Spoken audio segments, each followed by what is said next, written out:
There's a moment in everyone's life when the weight of the world feels unbearable. For Brandon Miller, that moment came in his late 20s, when life felt like a long, never-ending tunnel. Every step he took seemed to lead him deeper into frustration, loneliness, and exhaustion. He had a decent job, a small apartment in downtown Houston, and a few people who cared about him, but none of it felt real. Nothing felt fulfilling. Negativity clung to him like a second skin. It wasn't always like that. Brandon grew up in a small town in Oregon, where people still waved to each other on the streets. He was raised by a single mother, Diane Miller, a woman with a backbone forged from hard work and heartbreak. She worked 3 jobs to keep food on the table and never complained. Not once. Brandon admired her strength but never truly understood it. As a teenager, he often rolled his eyes when she shared her insights about life. One day, she'd say, "You'll understand that silence in the face of chaos is strength, not surrender." Brandon never gave those words much thought. But as life piled on disappointments, they came back to him.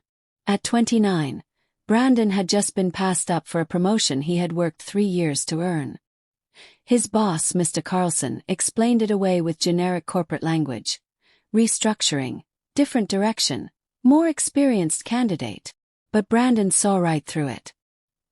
He knew the promotion had gone to a colleague who schmoozed at happy hours and talked a big game without delivering much. Bitter and frustrated, Brandon dragged himself home that night and stared at the ceiling. "What's the point?" he whispered aloud. He thought about all the time he'd spent being a good employee, a loyal friend, a patient son. And for what? A life that still felt like he was running in place. He started withdrawing from friends, skipping phone calls from his mom, even stopped going to the gym. The spiral was slow at first but gained speed.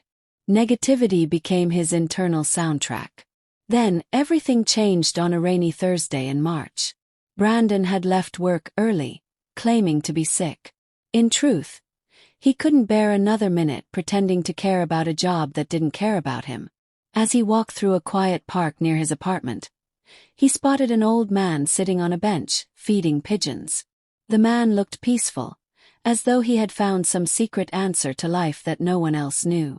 Brandon, feeling bold and strangely desperate, sat down beside him. "Do you ever feel like you're doing everything right, but everything still goes wrong?" Brandon asked, not expecting a reply. The man smiled, his eyes crinkling with warmth. "Son," he said, "sometimes you're planting seeds and don't even realize it." Brandon blinked. "What do you mean?" The old man, whose name was Walter, explained. "I was once like you, angry, tired, frustrated. I thought life was punishing me. But it wasn't. It was shaping me. Life's greatest lesson is this: your value doesn't depend on your circumstances, and negativity only has power if you feed it." Those words struck something deep within Brandon. They echoed louder than his doubts, louder than the voices of people who had overlooked him or made him feel small. Walter continued, "If you want peace, you have to stop tying your self-worth to how other people treat you or what life gives you. You have to become your own source of value." That's the lesson that changed my life. Brandon sat silently, processing. No one had ever put it that way before. Over the next hour, Walter told Brandon about how he'd lost a child, gone through bankruptcy, and fought cancer, yet somehow managed to find joy again. "I started focusing on what I could control," he said. "My attitude, my response, my energy. I stopped being a victim of my own thoughts." When Brandon finally stood up to leave, Walter left him with one final piece of advice. Rise above negativity by understanding this. It's not who you are, just weather. And you're the sky. That night, Brandon didn't collapse on his couch or scroll endlessly through social media. Instead, he opened a notebook and wrote at the top of the page, "I am not my failures. I am not my pain. I am the person choosing how to respond." It didn't fix everything overnight. Life doesn't work like that. But it started something new.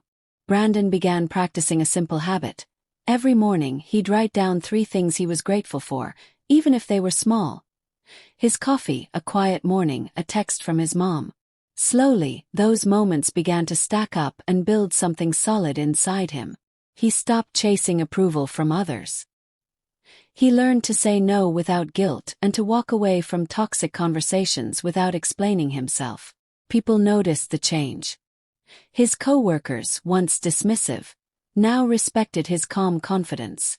Even his boss, Mr. Carlson, seemed to rely on him more. One afternoon, while leading a small project that had been heading for disaster, Brandon's leadership turned it around. He didn't raise his voice or try to impress anyone. He simply stayed grounded, clear-headed, and kind. The project succeeded, and this time the recognition followed. Still, Brandon didn't chase the praise. He knew now that rising above negativity wasn't about being better than others. It was about becoming the best version of yourself despite others. Months passed. Brandon reconnected with his mom, started mentoring a younger colleague who reminded him of himself, and began volunteering at a youth center on weekends. Helping others reminded him of Walter's lesson: your value shines brightest when you're not trying to prove anything to anyone. The biggest test came a year later when his company went through another round of restructuring.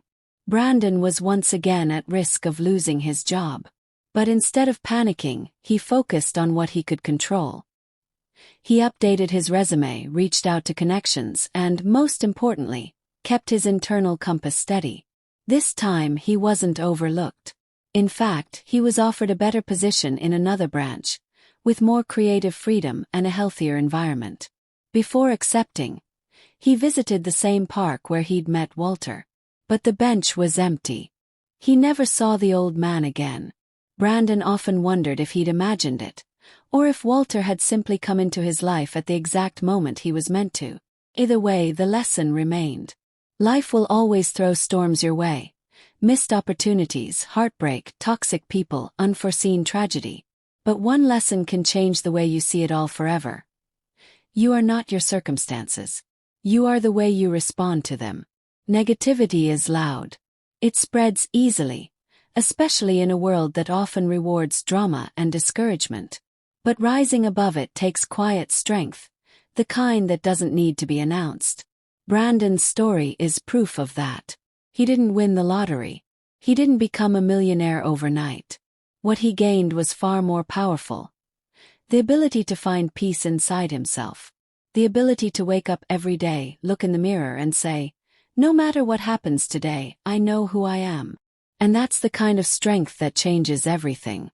Because when you learn to rise above negativity, not by ignoring it but by outgrowing it, you start seeing life through a new lens. Challenges become teachers. Loss becomes space for something new. And your worth, unshaken by storms, becomes your compass.